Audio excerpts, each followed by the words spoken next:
حضرت خدیجہ جی رئیسہ ہے، مالدار عورت ہے، ایسی ویسی عورت نہیں ہے، بزنس مین عورت ہے، تجارت کرتی ہے، کاروبار کرتی ہے۔ اللہ کے نبی صلی اللہ علیہ وسلم کے نکاح میں کس عمر میں؟ اللہ کے نبی کی عمر 25 سال اور اماں خدیجہ کی عمر 40 سال۔ بڑھاپا ہے نا تقریباً، اب نہ بڑھاپا کہا جائے نہ جوانی کہا جائے، یہ بیچ کی عمر ہے، بیچ کی عمر۔ لیکن قربان جاؤں اماں تیرے قدموں کی دھول پر، نوجوان 25 سال کے نوجوان سے نباہ کر کے دکھا دیا، اور نباہ بھی ایسا کر کے دکھایا۔ اماں نے ایک مرتبہ حضرت فاطمہ سے کہا، میری بیٹی فاطمہ ادھر آؤ۔ فاطمہ ننھی بچی ہے، ابھی چھوٹی سی ہے، تقریباً 5 یا 6 سال کی عمر کی بچی ہے۔ جب اماں خدیجہ نے بلایا، سرانے آ کے بیٹھ گئی، کہنے لگی اماں بات بتاؤ، کیا بات ہے؟ لبیک اماں۔ کہا کہ میری بیٹی جا اپنے ابا کے پاس چلی جا، اور جا کر کے کہہ دینا کہ اماں نے آپ کی یہ مزمل والی چادر منگائی ہے، اور میری بیٹی وعدہ کر کہ میرا اب آخری وقت ہے، لگتا ہے میں اس دنیا سے جانے والی ہوں، اب میں اس دنیا کو چھوڑنے والی ہوں۔ بیٹی میرے جانے کے بعد اپنے ابا کو پریشان نہ کرنا، اپنے ابا کو پریشان نہ کرنا۔ ماشاءاللہ، سبحان اللہ، سبحان اللہ۔ کہنے لگی اماں نہیں کروں۔ کہا بیٹی دوسری نصیحت کر دوں؟ کہا اماں کرو۔ کہا بیٹی میں تو چلی جاؤں گی، تیرے ابا کو باہر کا بھی کام ہے، تبلیغ کا بھی کام ہے، یہ دین ماں بہنوں تک بھی پہنچانا ہے، نوجوان بھائیوں تک بھی پہنچانا ہے، یہ پیغام دنیا کے کونے کونے میں پہنچانا ہے۔ میری بچی مت ستانا، اپنے باپ کو خیال رکھنا اس کا، میری کمی محسوس نہ ہونے دینا۔ اماں نہیں ہونے دوں، 6 سال کی بچی ہے، کیا ہوتی ہے 6 سال کی بچی؟ کوئی سمجھ نہیں۔ لیکن بیٹی کس کی ہے؟ کس کی بیٹی ہے؟ خدیجۃ الکبریٰ کی بیٹی تیسری۔ کہا اماں بتاؤ تیسری نصیحت؟ اپنے باپ کے پاس جاؤ، مزمل والی چادر لیتے آئے۔ اماں کیا کرو گی؟ چادر کا کیا کرو گی؟ کہا کہ بیٹی اس دنیا سے جا رہی ہوں، میرے اللہ نے اگر یہ کہہ دیا مجھے تیرا صدقہ قبول نہیں ہے خدیجہ، تیری زکوٰۃ دینی قبول نہیں ہے، مجھے تیری نمازیں قبول نہیں ہے، مجھے تیرا روزہ رکھنا قبول نہیں ہے، سب تیرے منہ پہ مار رہا ہوں، تو میں کیا کروں گی؟ میں یہ کہوں گی یا اللہ تیرے نبی کی غلامی کر کے آئی ہو۔ کہا کہ کیا لے کے آئی ہو؟ اگر نشانی پوچھ لی تو کہوں گی مزمل والی چادر میں لپٹ کے آئی ہوں، مزمل والی چادر میں لپٹ کے آئی ہوں۔ فاطمہ سرہانے سے اٹھی ہے، صحن میں محمد رسول اللہ ادھر ادھر ٹہل رہے ہیں، ادھر ادھر۔ 6 سال کی بچی فاطمہ آئی، دیکھا کہ ابا صحن میں ہے، آواز لگائی ابا، ابا جی۔ میرے آقا نے فاطمہ کی طرف کو دیکھا تو دیکھا کہ فاطمہ کی آنکھوں میں آنسو، رو رہی ہے بچی، بازو پھیلا دیے، سینے سے لگایا، کہنے لگے بیٹی کیا بات ہے؟ کہا ابا جی اماں بلا رہی ہے اور آپ کی چادر مانگ رہی ہے۔ نبی اکرم صلی اللہ علیہ وسلم نے جب ان الفاظوں کو سنا فوراً اماں خدیجہ کے پاس پہنچے اور جا کے کہنے لگے خدیجہ کیا بات ہے؟ اماں خدیجہ نے کہا آقا آپ سے آپ کی چادر مانگتی ہوں۔ تو آقا نے کہا خدیجہ تیرے میرے اوپر اتنے احسانات ہیں اور میرے ہی پہ نہیں اس دین پر اتنے احسان ہیں کہ اس دین پر واحد خاتون ہے حضرت خدیجہ، جس کے بارے میں آقا نے فرمایا خدیجہ سب پر دین کا احسان ہے لیکن تیرا احسان دین کے اوپر ہے۔ تو چادر کی بات کرتی ہے، اگر مصطفیٰ سے محمد الرسول اللہ سے اس کی کھال بھی مانگ لیتی محمد ہنستے ہنستے اپنی کھال بھی اتار کے دے دیتا، کھال بھی اتار کے دے دیتا۔ جب اپنے آقا نے اپنے ہاتھوں کو مزمل والی چادر کی طرف اٹھایا، حضرت جبرائیل آ گئے، کہنے لگے آقا نہیں نہیں چادر کاندھے سے نہیں اتارنی ہے، میری خدیجہ نے سوال کیا ہے، اللہ نے منع کر دیا ہے، یہ رحمت والی چادر آپ اپنے کاندھے پہ رکھے، اللہ وعدہ کر رہے ہیں محمد الرسول اللہ میرے محبوب تیری خدیجہ قبر میں بعد میں آئے گی، ہماری رحمت پہلے قبر میں پہنچ جائے گی۔ کس بنا پر؟ سبحان اللہ۔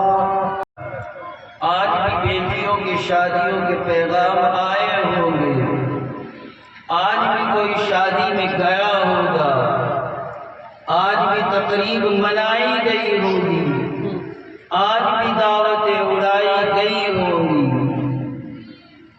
لیکن میرے آقا محمد الرسول اللہ صلی اللہ علیہ وسلم نے پورے قرآن میں خطبے کے بعد دوسری آیت جو پڑھی ہے یا ایھا الذین آمنوا اتقوا اللہ حق تقاتہ، کیا میرے آقا کو سورہ بقرہ میں، سورہ آل عمران میں، سورہ مائدہ میں، سورہ یوسف میں، سورہ طٰہٰ میں، سورہ توبہ میں، سورہ قریش میں صرف یہی ایک آیت ملی، اس کے علاوہ کوئی آیت نہیں تھی؟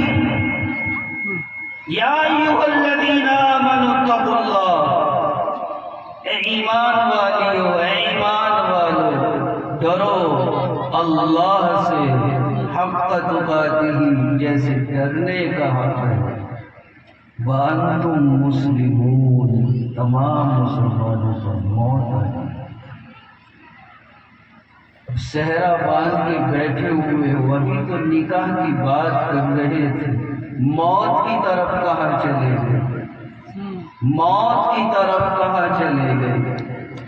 میری مائیں اور بہنوں، موت مجھے بھی آنی ہے، آپ کو بھی آنی ہے۔ دنیا نے ہر چیز کا انکار کیا، ہر چیز میں اختلاف کیا، یہ واحد ایسا معاملہ ہے جس پر کسی سب کا اتفاق ہے، کسی کا اختلاف نہیں ہے، موت سب کو آنی ہے، بے شک بے شک، سب کو موت کا مزہ چکھنا ہے۔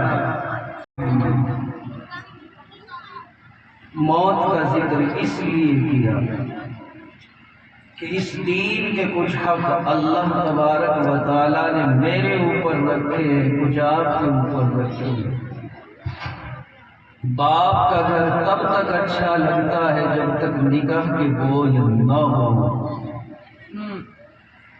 جب تک وہ ایجاب قبول نہ ہو، اس وقت تک تم باپ کی شہزادی ہو، بھائی کی لاڈلی ہو، اور جب ایجاب قبول ہو گیا، رخصتی ہو گئی، تمہاری رخصتی پر تمہارا باپ بھی رویا ہے، تمہاری بھابیاں بھی روئی ہیں، تمہاری بہنیں بھی روئی ہیں، تمہاری ماں بھی روئی ہے، تم خود بھی روئی ہو، اور ایسی روئی ہو کہ تمہارا شوہر بھی رو پڑا ہے اور گاڑی کا ڈرائیور بھی رو پڑا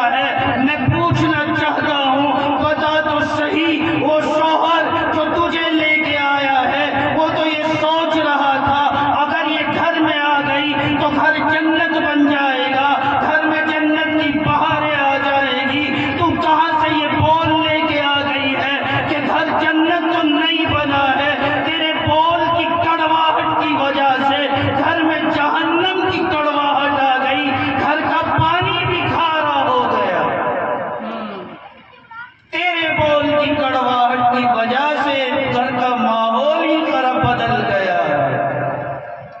وہ شوہر جو تجھے فون کر کے کہہ رہا ہے آج میں نے گھر میں کچھ شلجم اور گوشت بھیجے ہیں، طبیعت کر رہی ہے اپنے ہاتھوں سے بنانا۔ آج مارکیٹ میں نئی نئی گوبھی آئی ہے، نیا نیا چلن کا گاجر آیا ہے، اچھے سے دل لگا کر اپنے ہاتھ سے بنانا۔ ٹھیک ہے، بیوی نے کھانا تیار کیا، شوہر کام پہ سے واپس آیا، جیسے ہی بیٹھا کھانا کھانے کے لیے پہلا ٹکڑا جیسے ہی نوالا منہ میں رکھا، منہ کی لذت ہی بدل گئی، کیفیت ہی بدل گئی، منہ کا سیلا ہو گیا، اندر نہیں باہر نکال دیا، وہ لقمہ ہی باہر نکال دیا۔ کہنے لگا سچ سچ بتا، تو نہیں بنایا ہے؟ ہاں جی میں نے ہی بنایا ہے کھانا، ذائقہ وہ والا نہیں آ رہا۔ اجی میں نے ہی بنایا ہے، مسالے خراب ہو گئے۔ کہا نہیں نہیں، مسالے تو وہیں سے لایا ہوں، حاجی جی ہی کی دکان پہ سے لایا ہوں، وہ مسالے اچھے دیتے ہیں۔ کہا کہ پھر یہ گوشت یہ شلگم اچھے نہیں ہو گئے۔ کہا کہ یہ تو فلانی دکان سے جہاں سے مستقل آتے ہیں وہیں سے لایا ہوں، تازے شلگم ہے، تازی سبزی گھر پہنچائی ہے۔ کہا کہ پھر کیا بات ہے، کوئی نہ کوئی تیل خراب ہوگا۔ اب یہ باتیں چل ہی رہی تھی، میری بہن اس طرف توجہ نہ کر کے شلجم خراب ہو گئے۔ تو جب اس میں ہانڈی کو بنا رہی تھی اس وقت تیری ماں کا یا تیری بہن کا فون آیا، تو نے فون اٹھایا، کان سے فون لگایا، ادھر سے آواز آئی السلام علیکم، تو نے جواب دیا وعلیکم السلام۔ تیری جواب میں اب وہ مزے والی بات نہیں تھی، تیرے جواب میں درد تھا۔ ماں سمجھ گئی، پوچھا بیٹے کام کیا کر رہی ہے؟ کہا کہ اماں جہنم میں جھک رہی ہوں، تو نے ایسے گھر میں مجھے جھونک دیا کہ جہاں بس کام ہی کام کرتی ہوں وہ تو کام پر چلا جاتا ہے، اپنے نالائقوں کو میرے سر پہ چھوڑ کے چلا جاتا ہے۔ اماں ان کے لیے کھانا بنا رہی ہوں، پتہ نہیں یہ بدبخت کب مریں گے، کب ان جہنمیوں کو موت آئے گی۔ اور میری بہن اب تو اللہ نے کہا اب تو سمجھ جا کے میری بہنائی بیٹیوں کو، میری بندیوں کو معاف کیجیے گا، میری بندیوں کو جا کے پیغام دے، مسالے بھی صحیح تھے، سبزی بھی صحیح تھی، تیل بھی صحیح تھا۔ تو نے جو وہ جملہ کہا کہ ان کی موت کب آئے گی، کب مجھے چھٹکارا ملے گا، تو نے وہ جب تیرے منہ کی کڑواہٹ تیرے منہ سے ادا ہو کر کے نکل کر کے ادھر ادھر نہیں گری، ہانڈی میں جا کے گری ہے، ہانڈی میں گری ہے، اس کی لذت ہی بدل دی، مزہ کہاں رہ گیا ہے، جہنم کے کھانے میں مزہ نہیں ہے، کا ماحول ہی تبدیل کر دے گی۔ میں قسم کھا کے کہتا ہوں ایسے نوجوان ملتے ہیں، پوچھتے ہیں آ کر کے مولوی صاحب اتنا بتا دو کہ خودکشی جائز بھی ہو سکتی ہے، حرام ہے جانتے ہیں، کوئی شکل ہے کہ ہم خودکشی کر کے مر جائیں؟ میں کہنے لگا میرے بھائی کیا بات ہے، پریشان ہے؟ کہا کہ مولوی صاحب جب رات میں کام کر کے 8-9 بجے یا 11 بجے گھر آتا ہوں، میری بیوی اوپر رہتی ہے، میرے ماں باپ نیچے رہتے ہیں، اوپر جانے کے لیے جینے کا استعمال کرنا پڑتا ہے۔ جب گھر میں داخل ہوتا ہوں اماں ملے یا باپ ملے، السلام علیکم سلام کرتے اور پوچھتے آ گیا بیٹے، آ گیا بیٹا۔ مولوی صاحب اگر 10 منٹ اپنے باپ کے پاس یا اپنی ماں کے پاس بیٹھ جاؤ، میری بیوی کمرے کا دروازہ نہیں کھولتی ہے، ساری رات مجھ سے لڑے گی، کہے گی کیوں بیٹھ گیا ان کے پاس؟